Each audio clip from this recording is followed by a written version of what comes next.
guys, welcome back to another episode of the Review Diaries. I'm your host, Jackie Moore, and in this episode, we are going to be starting to talk about the TV show Bridgerton. I had been teasing for the past couple of weeks that I was going to start a TV show, and just because Bridgerton is coming back on with season 3 in May, I thought what better way than to go back into all of the seasons and rewatch everything and also just do episodes with you guys. So in watching this season again, I've seen season 1 and 2 many times before, and it's one of my favorite shows. I don't know what it is about it, but just anything period drama set in like the 1800s, anything like that is just so comforting for me, and it's so enjoyable. One of my favorite movies of all time is Pride and Prejudice. Shocker, the 2005 version to be exact. But yeah, I just thought it'd be fun to just go back into all of the seasons and just revisit everything. Just because TV shows take up like a lot of time and there's a lot of details, I think I'm going to be splitting each season into 2 parts, just because there's 8 episodes total in seasons 1 and 2.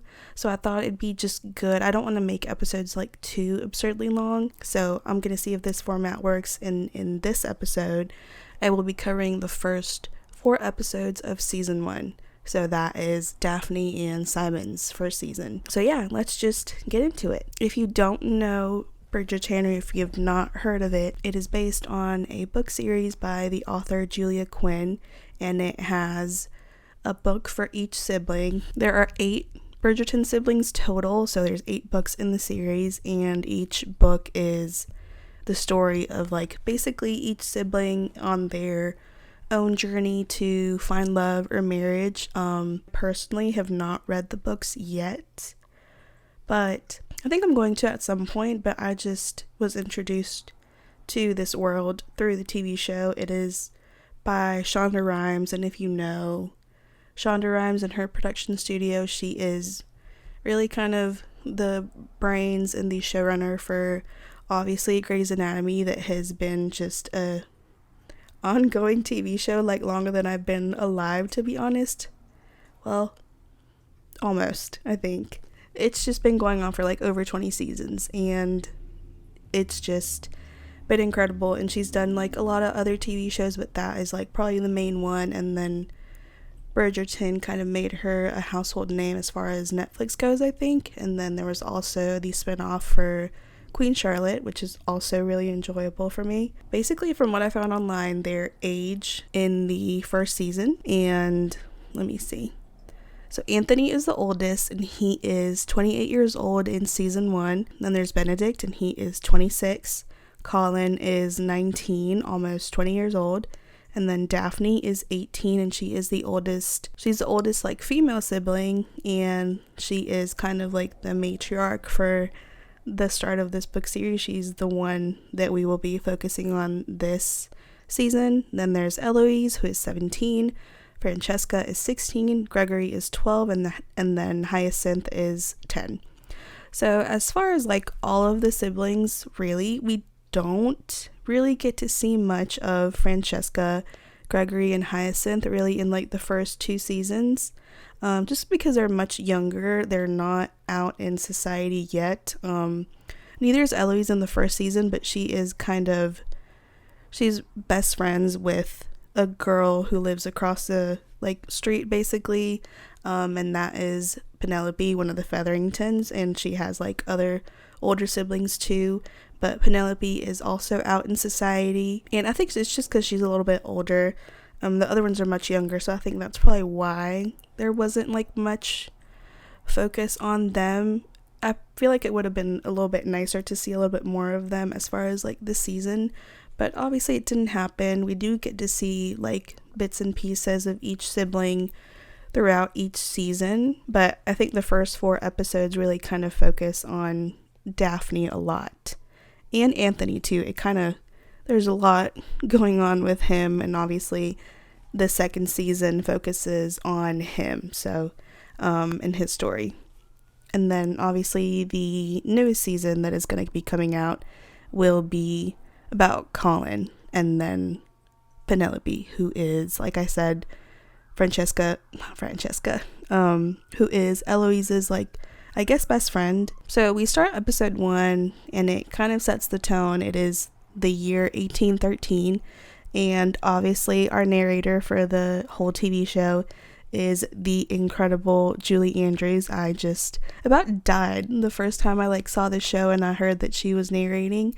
She is like one of my favorite people just like ever. I just adore her so much, and the fact that she is just like with us on this journey throughout the show is so much fun. I just thought that was like the perfect just like addition to it. But like I said, it is the year 1813, and it is the start of basically their like social season. So what happens is that everyone is just goes out to parties and balls, and each year girls that come of age, basically they are able to go out into society, and their like main goal with being out in society as far as like them in the 1800s is to find a match and potentially a husband. Like that's really why they go out in society for.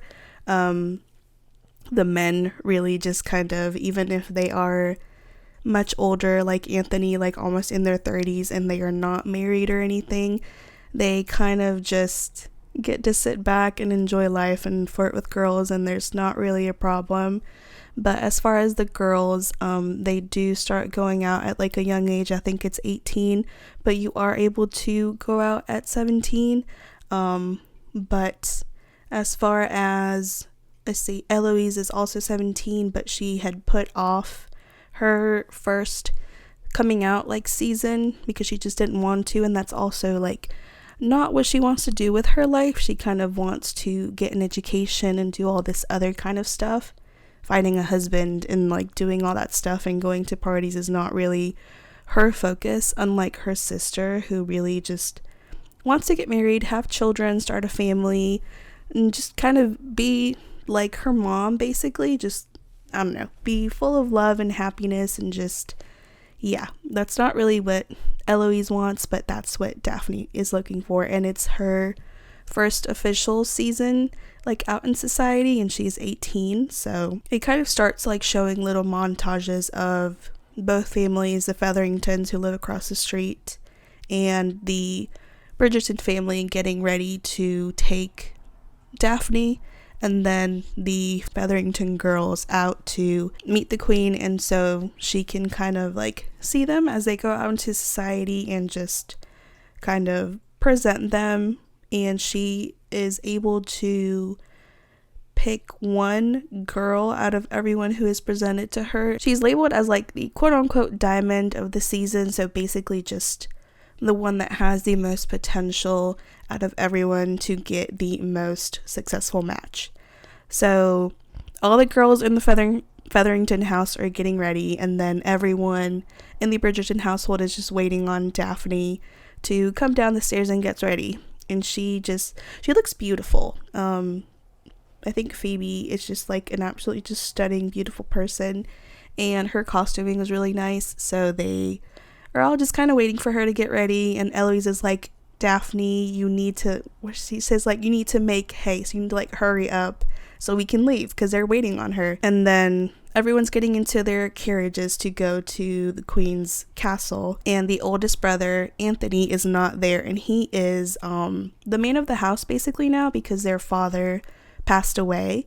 So he is the one that is over the house, kind of, basically. He does all the money, is kind of over them to make sure that all the sisters like get married and that they're all like okay, that their matches are like fine and everything. But he kind of is not really assuming his responsibilities like he should. We see him as he is having sex with an opera singer who is, I don't know if this is like accurate, but it's at one point I think kind of insinuated that she's a prostitute, and her name's Sienna, and they are basically just out somewhere having sex against a tree as one of their just like people is waiting for them so they can go see the queen with their family. And so when they get to the castle, obviously everyone is really nervous. I mean, it's the queen, so they want to do well. And the Featherington girls all go first, and one of them faints, which is really unfortunate, but she passes out, the poor thing, and that is like an embarrassment for like all the family, basically. And then Daphne is presented by her mother, the Viscountess Violet Bridgerton, and she does beautifully, and the queen calls her flawless, and she's basically labeled the diamond of the season. Also, like a new thing as this is happening and everyone is in the castle with the queen, there are these newspapers, or like there's this column that is being handed out, and it is for Lady Whistledown, and it is basically a gossip column that is being handed out, and it's an anonymous writer who is basically gossiping about everybody in the quote-unquote town, but they call it the ton. It's basically being handed out, and she is just kind of introducing herself to everyone as the anonymous writer that is going to just do weekly reports, I think. I don't really exactly know how often they are, and so they get back home and they are all just kind of like gushing over Daphne, saying how well of a job that she did, and one of their servants hands them one of the Lady Whistledown papers, and they're like, oh my god, like, what is this? And it's basically just kind of talking about the events from yesterday and about Daphne and the family. And then across the street, Lady Featherington is also reading the Lady Whistledown paper, kind of just trying to find out who Lady Whistledown is, just because they are saying such good things about the Bridgertons and talking smack about the Featheringtons just because one of them fainted. And also, the Featheringtons have a cousin, and her name is Marina, and she is coming to stay with them so they can sponsor her for the season. Penelope wants to delay her season one more year, like Eloise is doing, but her mother refuses to let her delay. And while this conversation's happening, Marina arrives, and she is more beautiful than they expected. Really, they were kind of like, saying that she might have like been plain or whatever, just because she wasn't really from a noble family. And yeah, they kind of are shocked when they see her. She's beautiful, and she's stunning, and she's black too, which I love, because they do really well with the diversity in the show, which I appreciated so much. I mean, I know that probably it's not very accurate to have people in like royalty that are of color, but it is a fictional show, and I just love seeing that on screen portrayed so beautifully.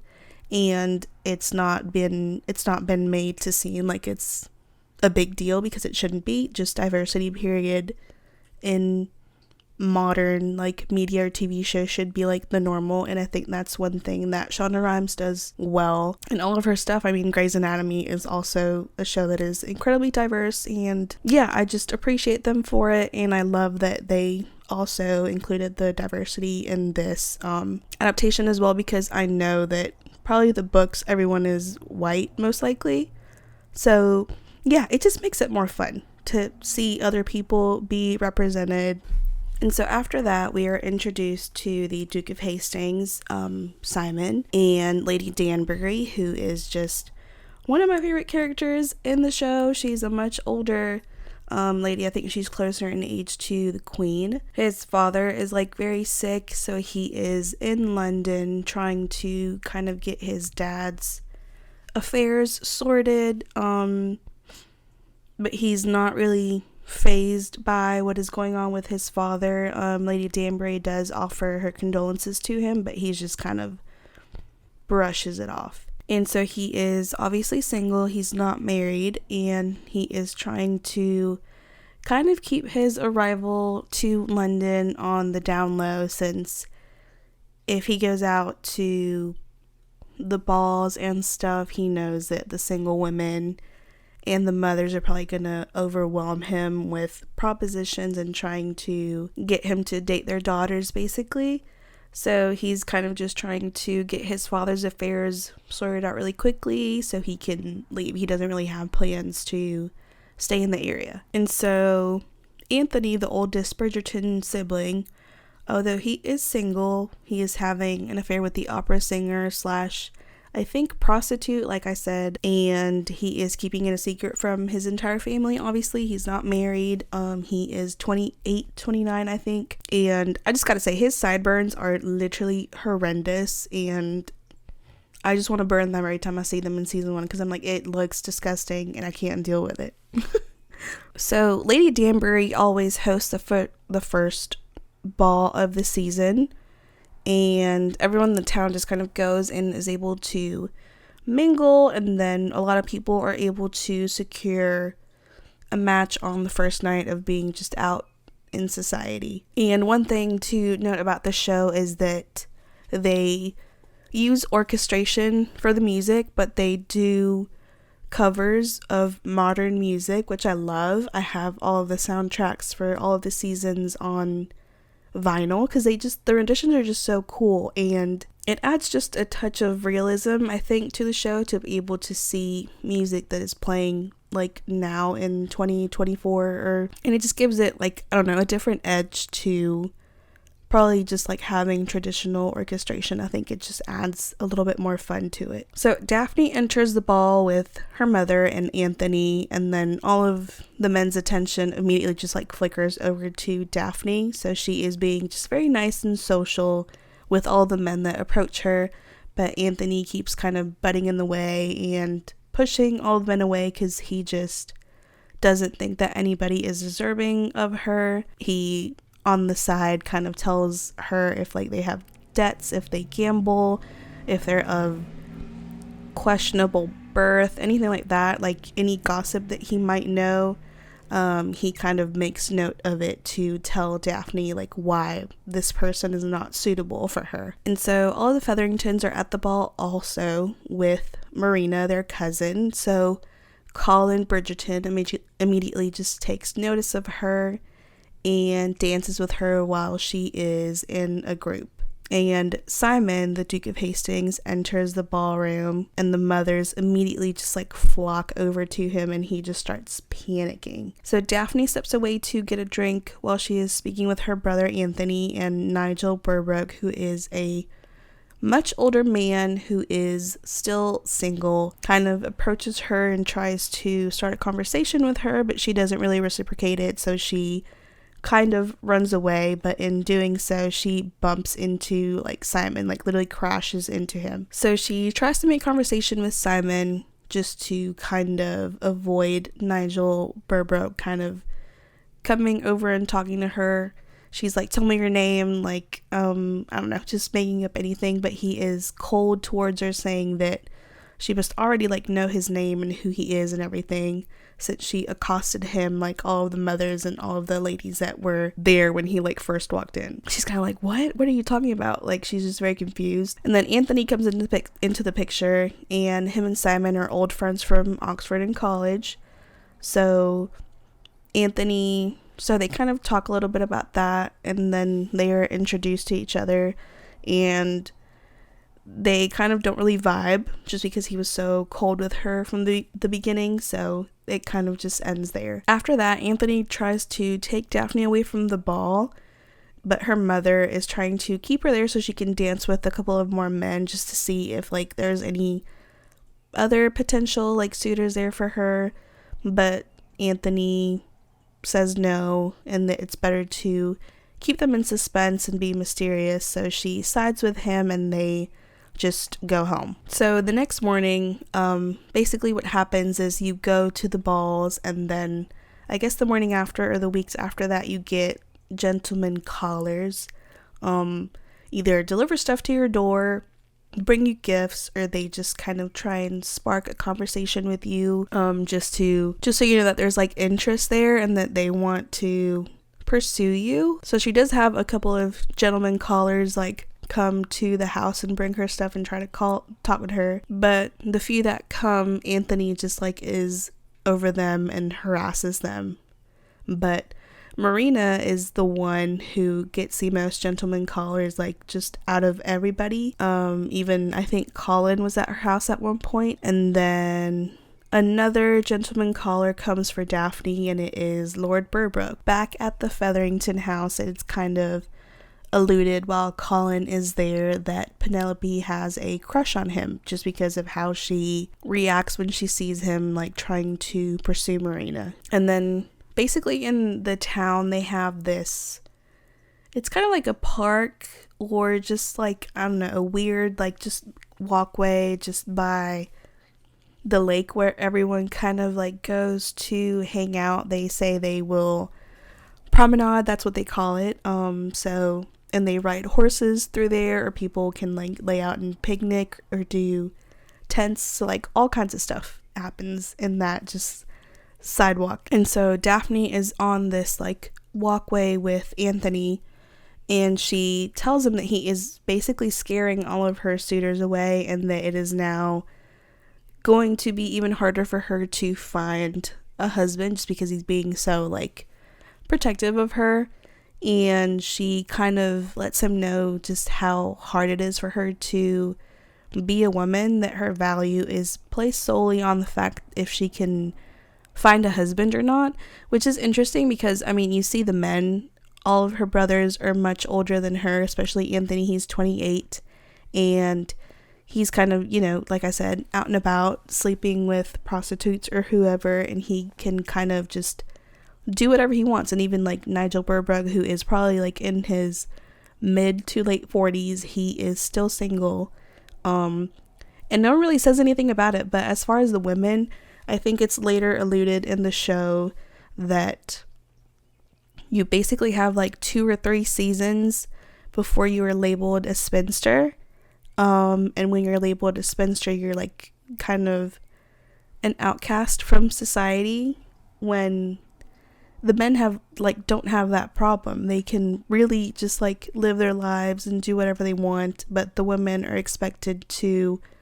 find a husband at age 20 and start popping kids like crazy, which does fit that time period. But it's, you know, it's just crazy to see those kinds of situations happen.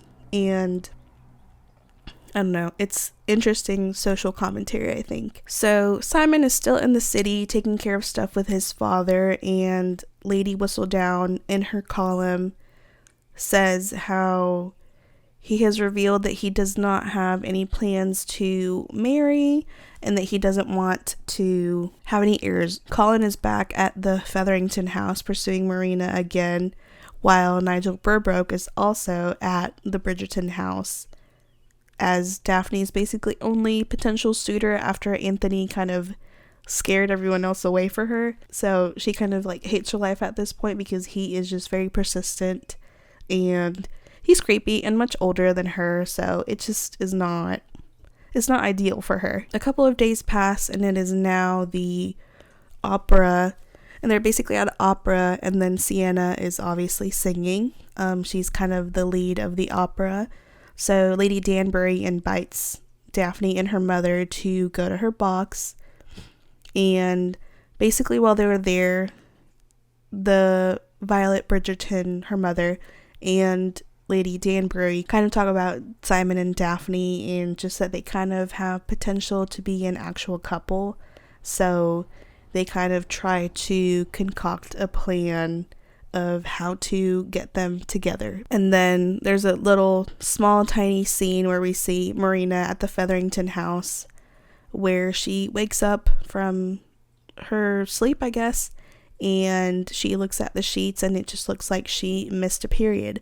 So that kind of goes into play later a little bit more, but it's just a very like short scene that I thought we should note for further purposes. While at the opera, Daphne's mother and Lady Danbury had said that they were going to try and invite Simon to their house for dinner. So they do, and everyone is kind of discussing Lady Whistledown and trying to figure out who it could be. And so Simon is like sitting around at the table admiring the fact that the whole family is having dinner together, just because that is not what he experienced as a child. It goes into his story a little bit more. He doesn't have any siblings, and basically his father, they don't have a really good relationship. They never have. And his mother also passed away during childbirth. But there's more details on that later. Simon and Daphne are seated next to each other, coincidentally. So they are kind of making small talk like they were at the ball earlier. So there is always just this kind of like undertone of slight playful banter between the two of them. And so everyone at the table kind of starts noticing how they are talking to one another, and everyone kind of has different reactions to it, more noticeably their mother and Anthony. Simon kind of tells her like, hey, I have like no interest in you like whatsoever. After dinner, Anthony is not happy about his mother basically scheming with Lady Danbury to pair Daphne and Simon up, because he reassures her that he does not want to marry or have children, that he has known him for many, many years, and that it's not a possibility for him, and that she should maybe kind of spend her time and efforts in trying to find Daphne like a different match or just do something else. So his mother also knows about the affair he's having with Sienna, and she basically kind of roasts him a little bit and says that he is not responsible. He is the man of the house, but he's not doing his duties as Lord Bridgerton, and he is doing basically his sister a disservice by interfering with what she has going on for her and the potential suitors that she had previously. She also says that if their father was still there, that Daphne would have already been either married off, or she would have had like a proposal or a match already. And so as the oldest sister, basically Daphne has the most pressure out of all of the girls, because who she secures as a match or just as who she marries kind of really sets the tone for her other sisters. I mean, I know that they all probably want to, if they all want to get married, that they want to find a love match, but just with how their society works, it's just all about like ranking and class. So there's a lot of pressure on her, because she is really like the first one out of all the siblings that all of these expectations are placed on her, unlike all of her brothers who were kind of just able to do whatever they wanted because they are men. And I mean, Anthony doesn't want to get married, and he doesn't want children. So he is relying on his brothers kind of to carry on the Bridgerton name.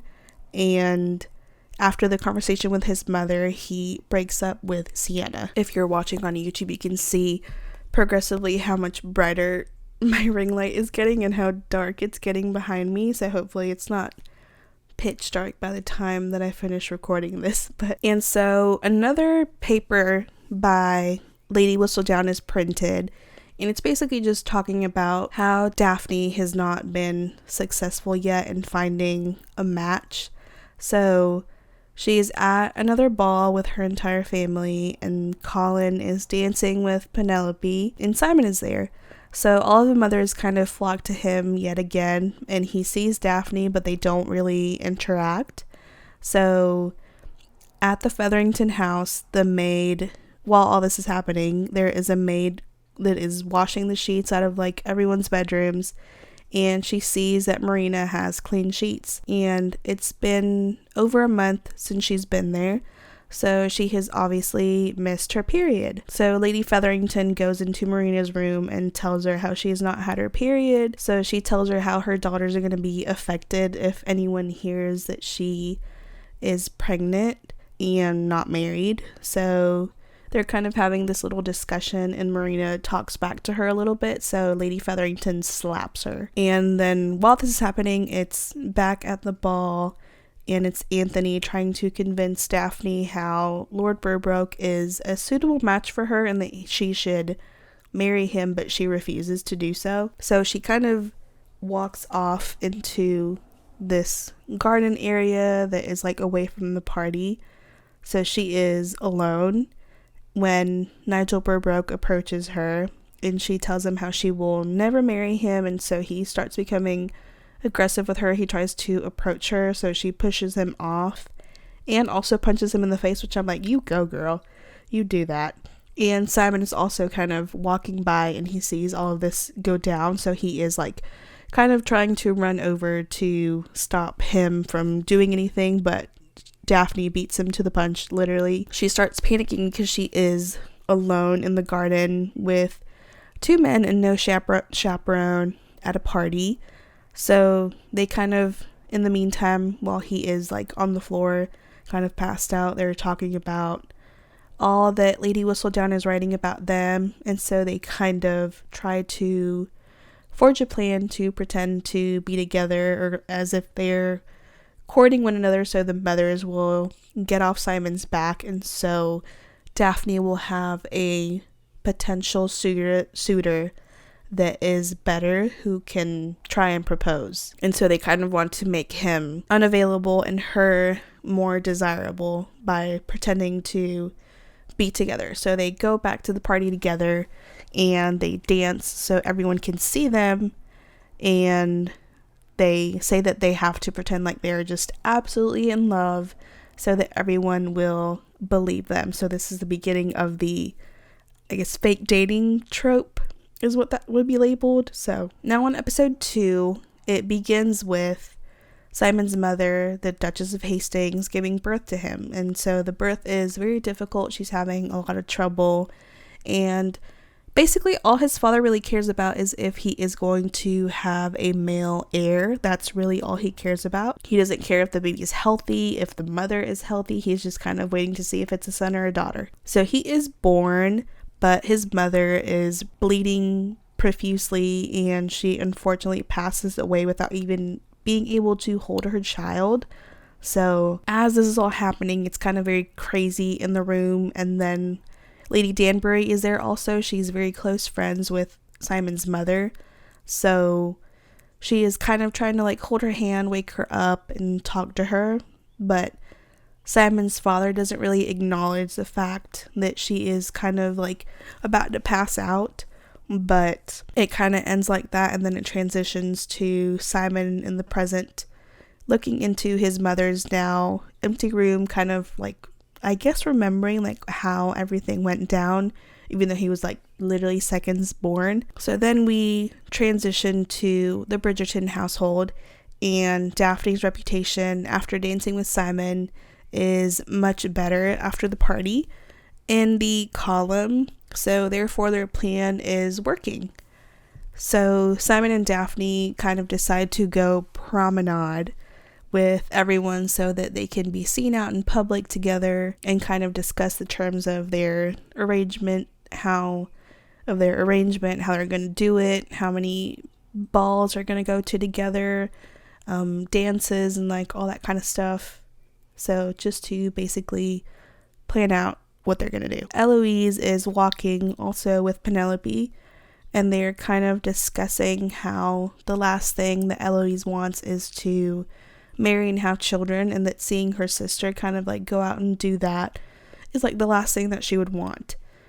And then Penelope kind of tells her like, oh well, I know someone who is pregnant, but she says that it's a maid and that she is unmarried.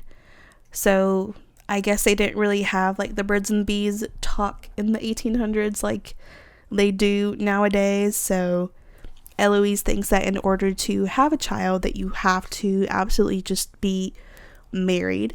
So she goes back home to her family, and it's a really funny scene because her older brothers are in the room too, and I think her younger sister is also there, and Daphne and her mother. And so she just walks in and she's like, how does somebody come to be with child? And then her mom's like, what kind of question is that?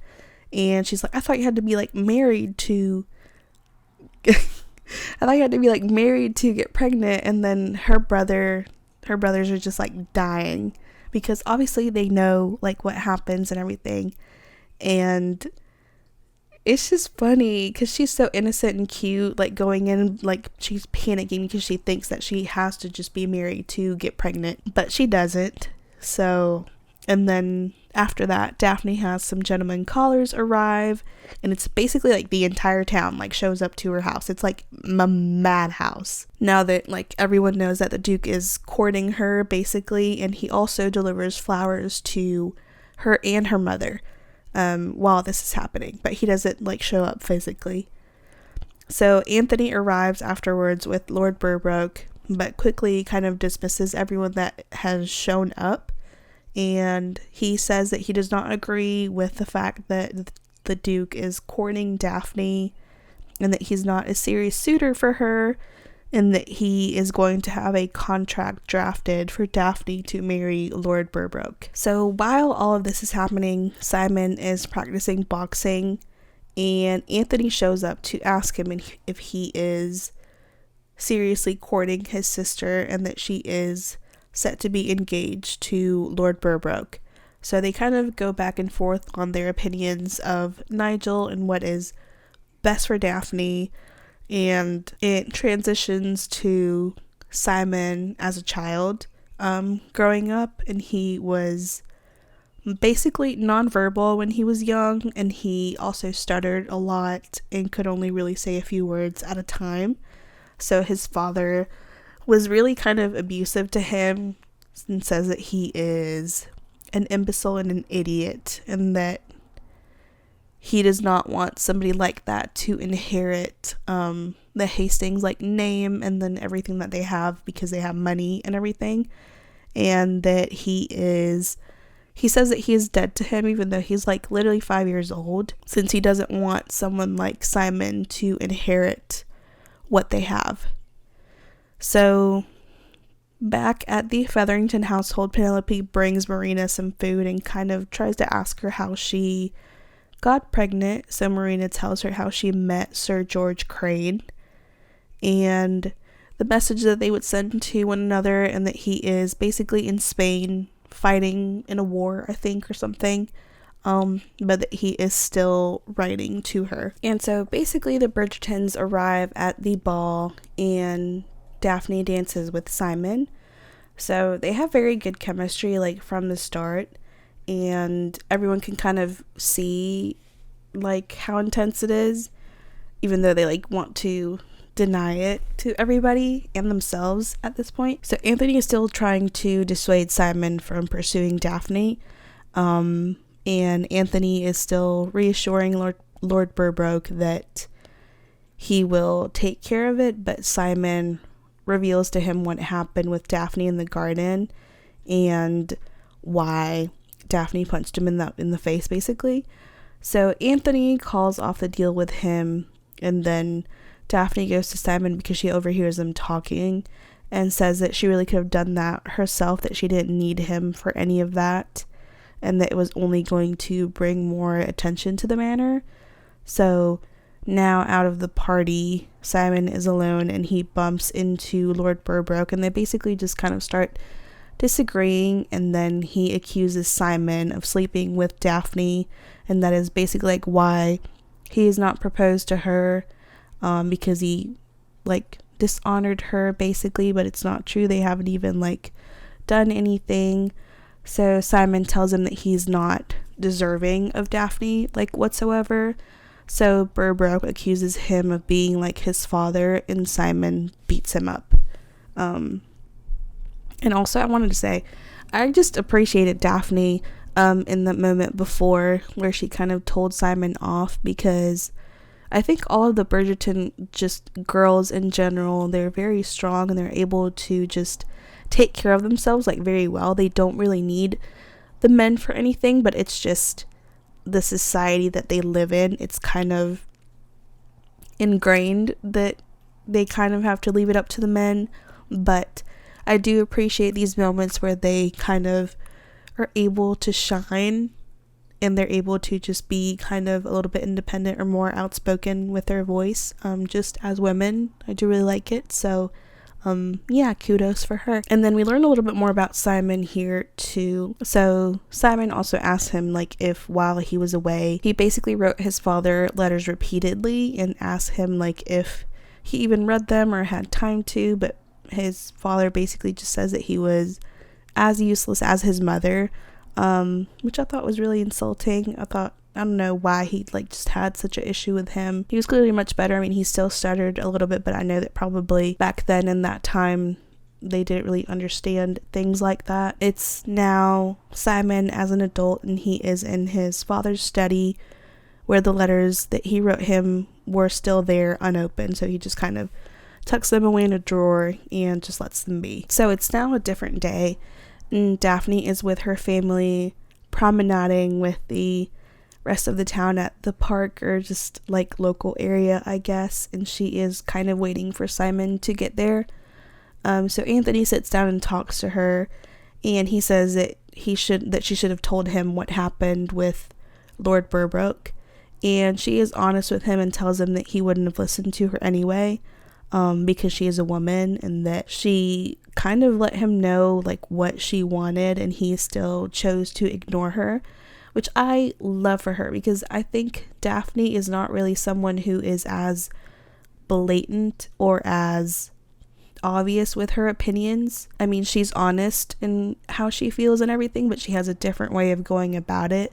Like, say, Eloise, who is much more just blunt in what she says, she doesn't really care like what you think. But when it comes to Daphne, I think she really kind of, as far as her experience as a woman, she has this like grace and delicacy when it comes to kind of talking about her experience or just voicing her opinion, which I think is refreshing, because we see someone who doesn't really back down from how she's feeling, but she does it in this like just beautiful and graceful and soft kind of way. But then Simon eventually kind of arrives as they're promenading, and she notices that he has this bruised hand, and he says it's from boxing, so he lies to her. And then Burbrook kind of like arrives running like from around the corner, and his face is all bruised and swollen, so he brings this special license that he obtained to marry Daphne in like 3 days or something.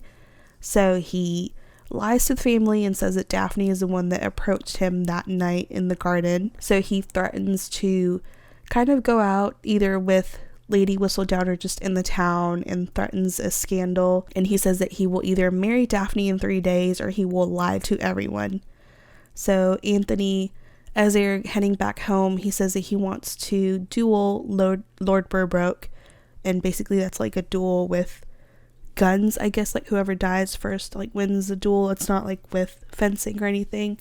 So his mother says no because it's illegal. So Daphne is like, well, the only choice I have is to just go ahead and marry him, so I'll just do that to save the family, like the disgrace basically. So they get home, and Daphne is obviously upset that she has to marry him. So she is in her room and she has a conversation with her mother, and she says that the best thing for her to do right now is to just throw herself into her marriage, into just raising children, that she will basically find joy elsewhere. So Daphne tells her that all she wanted was a relationship like that of her mother and her father. Outside, Eloise is smoking, and her older brother Benedict catches her, but he makes a joke and kind of joins her to smoke also. And she kind of reveals her desires to do more than go to balls and parties and marry and have children. So she has these different aspirations for her life. She wants to get an education and travel and do all this stuff, which I love for her. I mean, women of that time, basically all that they were expected to do was marry and have children. And to just see her aspire to just do and be more, I think is great. So I haven't read the books, like I said, but I do hope that we get to see that side of her. I don't think that's what happens, because I think they all like eventually just kind of end up and get married, but I feel like it would have been refreshing to see at least one of them like kind of deviate from that path and kind of do something different. So if that happens, if it doesn't, it should just be interesting to see.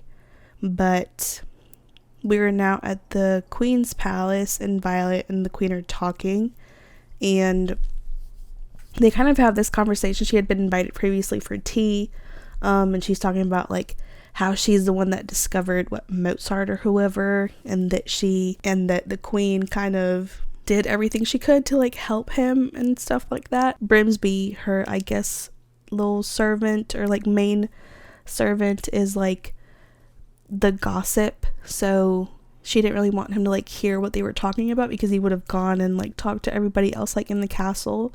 So Violet kind of realizes what she needs to do to stop Nigel and Daphne from marrying, so they invite his mother over to their house for tea, And while they're having tea, she obviously has one of her servants with her. So the housekeepers of the Bridgerton house kind of are in on the little plan, but they are trying to get dirt on Nigel Burbrook, which I thought was really funny. So as they're leaving for tea, the ladies reveal that he has an illegitimate son by a maid that he sent away and refuses to provide for. So they decide to just gossip around town. So Lady Whistledown will eventually just pick it up and print it in her column. So everyone slowly kind of starts learning what is going on with Lord Burbrook, and then he eventually leaves town. So we are at yet another ball. That's basically all they do in this town, is just go to balls. And Daphne and Simon, I guess, arrive either together or they meet each other at the door. They just kind of show them walk in together, but they are the first to like dance together. And so they kind of talk about their situation and what they are going to have to do. And they have this like little moment, and they are now on a first name basis with each other. And then after that, Daphne dances with some other men, and you can kind of see that shakes Simon a little bit, but he doesn't really admit what's going on in his brain to Lady Danbury when she asks like what's going on with him. And then after that, we see Simon's father basically on his deathbed, and he says that he is proud of who he grew into and that he hopes that the line will continue. So as Simon is standing over him on the bed, he vows to him that he will never marry, never have children, and that the Hastings line will die with him. So this comes into play later, but I think this revelation is interesting just because Simon had always been a bachelor, really kind of doing anything he wanted, pretty much like Anthony, with no regard for the consequence or anything like that. So him saying that he would never marry is not really a surprise as far as like men from that time, but now seeing his father in the picture, it kind of makes sense why he would make that vow. So it's either to stick it to his father and ensure that the line does not continue just because that's all his father wanted, or to just maybe ensure that what happened to him as a child doesn't happen to somebody else. I mean, I know that sometimes people have fears that what their parents do to them, they will do to their children or anything like that. But yeah, it's kind of never really, I think, explained why he has these fears. But how do we even really know why anyone has any fears or trauma, or like what triggers that basically? So, yeah, he kind of reveals that, and then that episode ends. So we are now in episode 3, and then it starts with Daphne having a dream about her and the Duke, and then she kind of starts getting multiple proposals from eligible men in town, but she refuses. And then as her and Simon are getting to know each other, they kind of have more chemistry, and it's kind of really palpable. So they have always kind of made jokes with one another. They have had banter, but now it kind of has a more flirtatious undertone to it. And then at the Featherington house, Marina is waiting on a letter from Sir George Crane because she wrote to him to let him know about the pregnancy. And then Penelope's mother is upset at her because she had told Penelope to not talk to Marina, and continues to keep her hidden in the room, but tells her that she is going to go back out into society to get married, despite the fact that she is pregnant, because he probably wants her to get married the quickest so she can, I guess, have sex with somebody and say that she is pregnant by whoever she marries to avoid a scandal. And then we are at yet another ball, and this lord or eligible bachelor asks Daphne to dance, and Simon plays it off as if he is jealous in this very dramatic way for everyone to notice, but even though deep inside it actually kind of hurts him a little bit. So she is dancing with these other lords, but there's no like real chemistry between them. The conversation's kind of dry, and then it kind of parallels to her mother telling her before that she needed to marry someone that felt like her best friend. She didn't think that it was that simple, but it's kind of proving to her that it actually is. So I thought that was funny. And then Prince Friedrich arrives at the ball with Queen Charlotte, and I don't exactly remember how they are like related or know one another, but he is introduced by the queen to Daphne, and she basically laughs in his face because he says something to her and Simon that they had joked about earlier, that he would say to every lady at the ball, which was like something about their gowns being lovely or that they looked lovely, something like that. But I just thought it was a funny moment. And then after that ball, Anthony and Simon are at this, I guess, sort of gentleman's club. And then prostitutes arrive because we see Sienna, the opera singer that Anthony was having an affair with. And then she talks to Simon a little bit, and they kind of, I guess, arrange to meet each other, or like meet up with each other or something like that. Just kind of, I guess, see each other, since she is basically a prostitute, I think. After that, we get a scene with Daphne waking up in the middle of the night, and she gets up to go to the kitchen to get a warm glass of milk because she's not able to sleep. And Anthony bumps into her, and it's a very cute scene where they are kind of in the kitchen trying to figure out how to turn the stove on or heat it up or whatever, and they don't know how to do so because they've never had to. They have servants, so they kind of settle on drinking cold milk.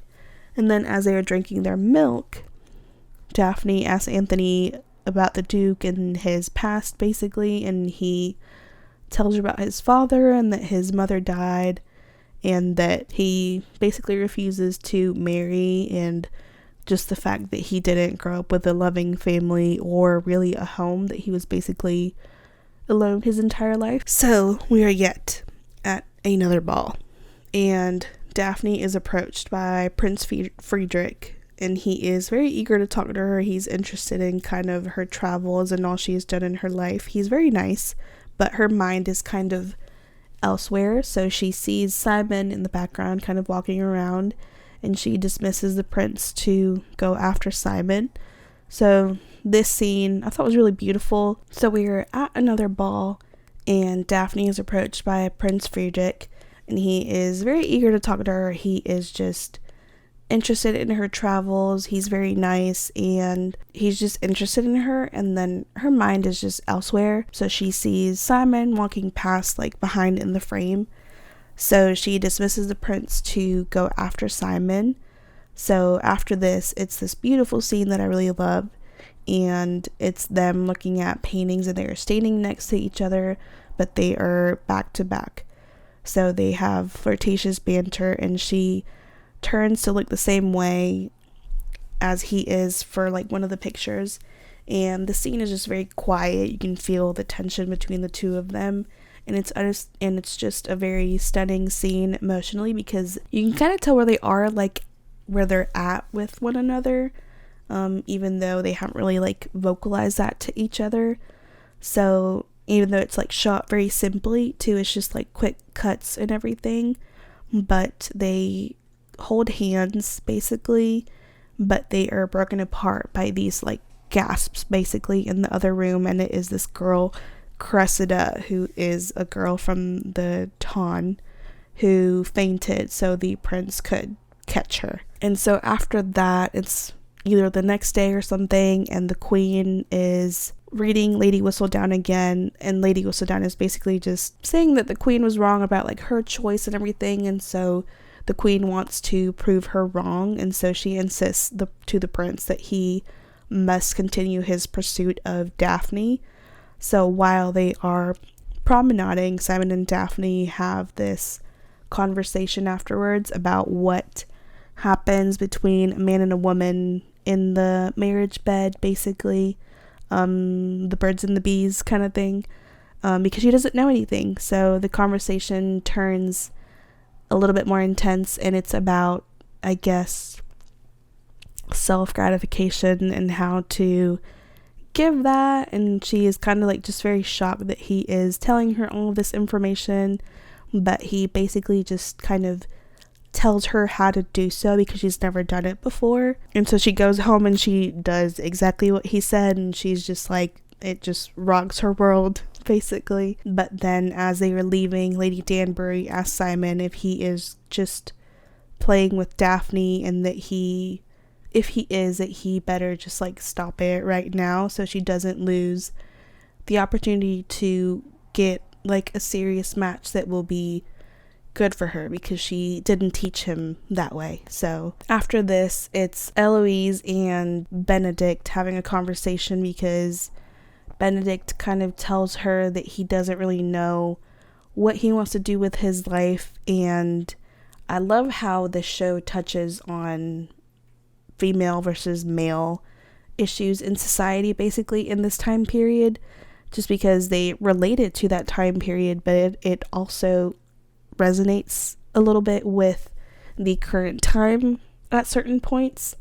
But they just do it in a very just like good way, I think. And basically he is just telling her that he doesn't know what he wants to do, and she says that he can literally do or be anything that he wants just because he is a man, and that he should just do that because she is not able to do so. She was like, if you want to paint or draw, do that. I will just live vicariously through you just because you can. So I thought that was nice, and I love their little relationship that they have. I think they're much like Daphne and Anthony in the sense, because they are pretty close, but I think that they just have a special relationship with one another, and we see that throughout all of the seasons, that they just have a closer bond than the rest, I think. And it was just nice to see that moment too. So now in town, Simon tells Daphne that their ruse is basically off, and that she has enough suitors now to make a choice, and that his work is basically done in London, and that he can just kind of leave and just do what he was doing before. So she is obviously very confused by this, because she thought that they were friends, but he dismisses this to her. He says that they were not friends, and he calls her a convenience and just like entertainment for a beautiful distraction, basically. And he says that he will be leaving, but he wishes her well with the prince. So Daphne is obviously shocked and upset by this. So after this, she returns home to her room and she's crying. And then at the opera with Sienna, Anthony shows up and tells her that he misses her, and he tries to kiss her, but she pushes him off and tells him that she will always be his secret, and that there's no way that they could be together, marry, or have children, and that she just won't do it anymore. So good for her for standing her ground and setting boundaries with him, because he really kind of did treat her like shit, even though she did like care for him and treated him right, even though she was like, lowborn or whatever you want to call it. So after that, a letter arrives for Marina, and it basically is a letter dismissing everything that they had, and basically just saying that they had like nothing. But it turns out that Lady Featherington was the one that forged this letter to get Marina to go back out into society and get married quickly so she can have sex and avoid a scandal about her pregnancy. Marina arrives at the ball. Shocker. And then Simon reveals to Lady Danbury that he is leaving. And Daphne makes her grand entrance at the ball, and she just looks absolutely stunning. She's wearing a white dress, and her hair just looks beautiful. So everyone is just kind of enamored by her. The prince kind of rushes over to her and wants to be her first dance of the night, and she accepts. So the queen is happy at this news, and then Simon basically just like hates his life and leaves the ball in a rush because he just sees them like dancing together. Look at me, I finished my notes, and I just noticed I only did 3 episodes, but to be honest, I think the 3rd episode ends on like a good cutoff note for the next part. As you can tell, it is very dark right now. I have just been not doing a very good job at being proactive with recording these, trying to trying to do this with a 9 to 5, and then also just maybe having some semblance of a life, even though I just am very introverted and just stay home. But I will get the other part up. I'm either going to do it again like this week or just do it in the week after. Don't exactly know logistically if I can do it this week. If I could, it might be like over the weekend or something.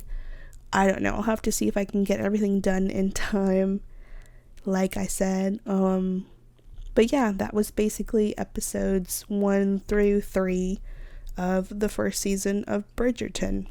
I don't know. I just think the show is just so much fun. I don't know if I'm just a sucker for period dramas or that kind of thing, but I really enjoy it. I think it's very well done. The music's beautiful. Everyone in the show is just stunning. So yeah, I just really enjoy it, and the second season is definitely my favorite one so far, but I am so, and I mean so, unbelievably excited for the third season, because I just want to see Penelope Featherington living her best life. In the previews that I've seen, she just looks stunning, and we have waited so long for this third season to come out. I think it's been at least 2 years, because we obviously had the strike going on in Hollywood, and not only are they splitting this season into 2 parts, but they're doing it a month apart, which is going to make me literally want to die,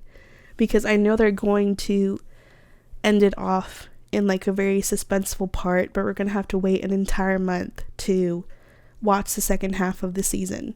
Which, I mean, it's frustrating that they do this, but I do get it, because they just want to drum up the numbers, but at the same time, we have been waiting so long for the show already. I mean, we had to wait after Queen Charlotte, and then we thought we were going to get it the year after that, but obviously the strike happened, so it's been at least 2 years. So I just wish they would have just rolled it all out in one go, but that did not happen. So I am excited to keep going through these. I think next week I'm going to do a book that I have in the pipeline. I have second book in A Court of Thorns and Roses, just because it's been a couple weeks since I did the first book, and I think it's about time that I do the second one, just so I can keep doing the series. But oh my god, and if I sound like I'm sick or sniffling or stuffy or whatever, I don't know what is going on with me. I did have really bad allergies like a couple weeks ago when spring was a thing here in my area, but for the past like week or so, I just feel like I have a cold, but I don't know what's going on, and I just hope I don't sound, and then my voice, like, just from talking so much right now, it just hurts. But yeah, thank you so much if you like watch this entire episode, and for joining me late at night. Not super late, I mean late for me, because I'm about to go to bed in like an hour, because that's just how I live my life. But yeah, thank you so much for watching, and stay tuned either this week again or next week for, I don't know, either another Bridgerton episode or a book. I don't know exactly how it's gonna work out, but if not this week, next Tuesday. Thank you so much for watching or listening. I hope you enjoyed this episode. All of my social media will be either in the description or the episode notes. Follow me on Instagram, TikTok, YouTube if you are more of a visual person. I mean, it's literally just me like sitting in my room talking about this, but if that's more your style, then yeah, go ahead and do that. And yeah, thank you so much for watching. I'll see you next Tuesday, hopefully. Bye.